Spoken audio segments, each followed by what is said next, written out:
أعوذ بالله من الشيطان الرجيم. بسم الله الرحمن الرحيم. إذا السماء انشقت وأذنت لربها وحقت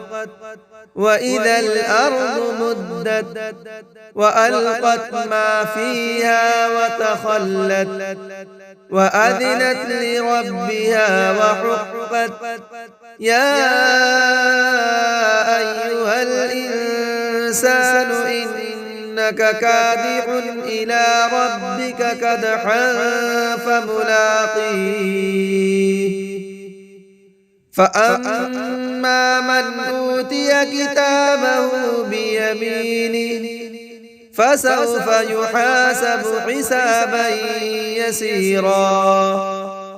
وينقلب إلى أهله مسرورا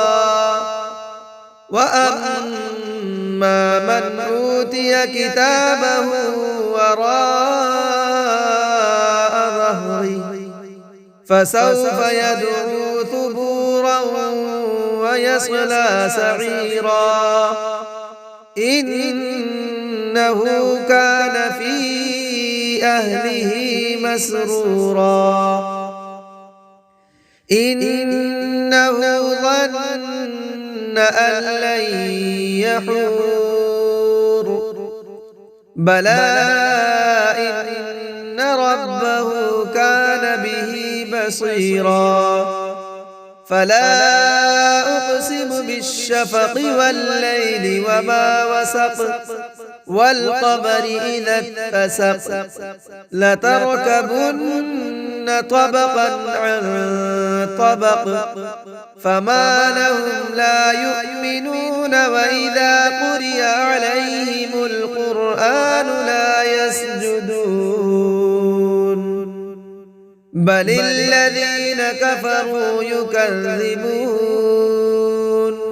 والله أعلم بما يوعون فبشرهم بعذاب أليم إلا الذين آمنوا وعملوا الصالحات لهم أجر غير ممنون صدق الله العظيم.